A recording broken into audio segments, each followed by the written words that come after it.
Let's start by defining what we're talking about. How does the typical Singaporean use their first property as a pure investment asset? The simplest way to do this is to buy a private property, but not move into it. Instead, you continue to live with your parents, while renting out your private property. Ideally, the rental income from your property will more than cover the mortgage repayments, and when you sell the property in 5 to 10 years, you will profit as the property has appreciated.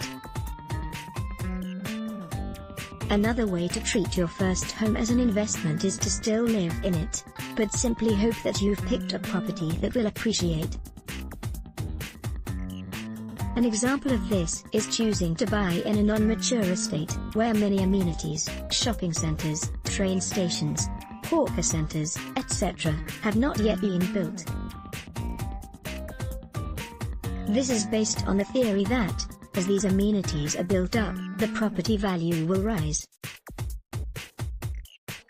Finally, some daring speculators will even buy an aging development, one with 40 years or less left on the lease, as their first property, all the while speculating that a non-block sale will leave them richer. There are, however, many risks to this profit-driven approach.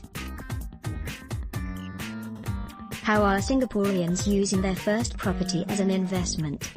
Let's look at some of the main risks in treating your first property as an investment. The rental income may be lower than expected. The property may not appreciate as well as expected if you decide to settle down. You may not have a home of your own if buying an old property. Don't assume an en-bloc will happen. The rental income may be lower than expected. You cannot assume that the rental income will suffice to cover the mortgage repayments. If you would be unable to handle the mortgage without the rental income, you're quite likely over-leveraged. For example, say you take out a loan for 700,000 Singapore dollars, at 1.8% per annum, with a 25-year loan tenure. The monthly repayment amount is 2,899 Singapore dollars per month. It can sometimes be lower. Visit SingSaver to find the lowest mortgage rates on the market. You assume that the rental income will be 3,300 Singapore dollars per month, thus generating 401 Singapore dollars a month. However, a few years in, the rental market softens. Soon, the rental income falls to a mere 2,500 Singapore dollars per month. On some months, there is no rental income at all, which leaves you to pay the entire mortgage. What will you do when your investment starts to cost you 399 Singapore dollars to 2,899 Singapore dollars per month? This may interfere with your ability to save or invest, and if you have dependents, such as parents or siblings to look after, the added cost can be devastating. You may think you can just sell off the house at this point, but that's easier said than done. It can take months to sell a house, and you will need to pay the agent a commission of around 2%. Selling an 800,000 Singapore dollars unit would cost you 16,000 Singapore dollars. Also, when the rental market is weak, the property prices might be low as well. You may rush to sell the house, and find that you're making a loss. This disastrous investment could set you back financially, by several years. The property may not appreciate as well as expected. What makes a good investment? Let's consider the simplest way to determine this, by using straightforward return on investment, ROI.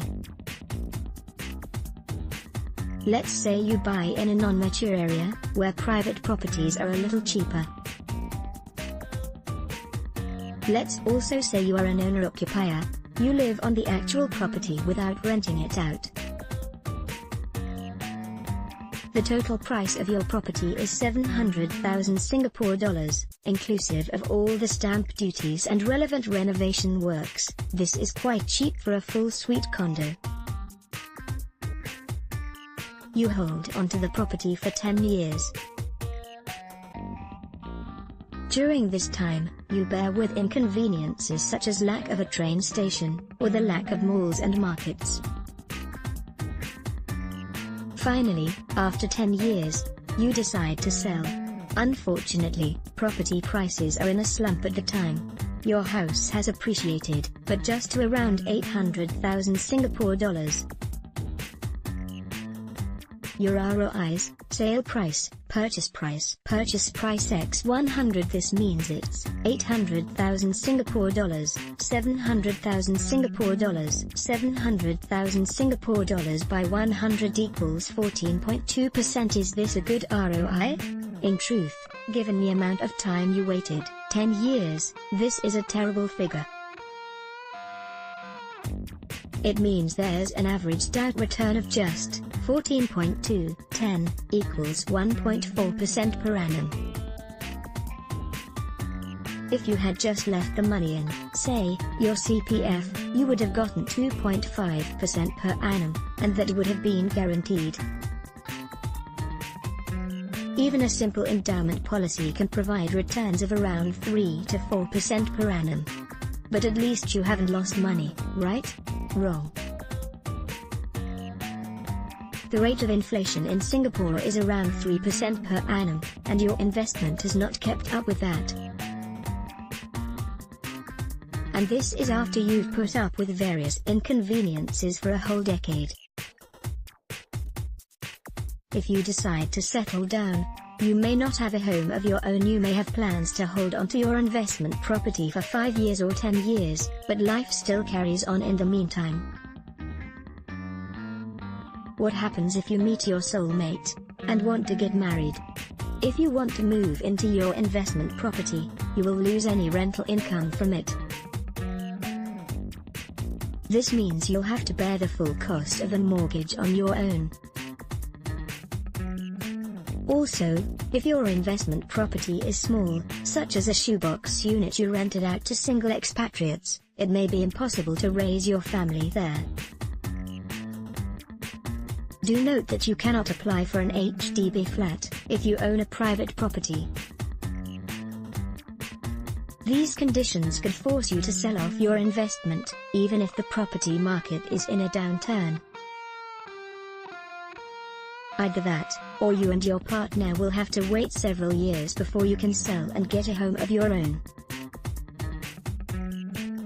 If buying an old property, don't assume an unblock will happen. The most dangerous thing you can do is assume an unblock will happen. There is no guarantee that this will happen, even if a developer is offering a high price. You must consider that the emotions of other owners play a part.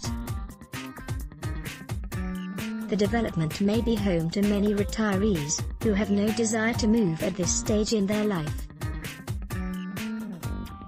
The community living there may also be close-knit, and may refuse to budge even in the face of high sales proceeds. There is also another risk to consider: the en bloc may occur sooner than expected. If a non-block sale occurs within 3 years of you buying the property, you are still liable to pay the seller's stamp duty, SSD. This is 12% of the property sale price on the first year, 8% on the second year, and 4% on the third year. Note that this applies even if you vote against the en bloc sale. Does this mean the first property should never be an investment? Not at all. It can sometimes be viable to treat your first property as an investment. However, it's highly advisable that you meet certain criteria first. These are: don't sink every penny into the property. Make sure you have other assets in your portfolio, such as equities, bonds, unit trusts, etc. The property should only constitute one part of your long-term investment portfolio. If you can't afford to invest in anything else after buying the one property, you should rethink your decision. You are putting too many eggs in one basket by making a one-way, unhedged bet on the property value. You are certain you won't need a home of your own while your investment is ongoing. You need to move into the property, or you need to sell it off because you're settling down. That could derail all your investment plans. You are not at the total mercy of the rental market. If you cannot afford the property without rental income, you cannot afford the property at all. Never buy if you are totally dependent on the state of the rental market, just to make your mortgage repayments. This being said, our recommendation to first-time property buyers is to look for a home first. It's safer to start playing landlord later, when your first home is secure, and you can start to consider a second property. However, if you have high income or a different lifestyle, for example,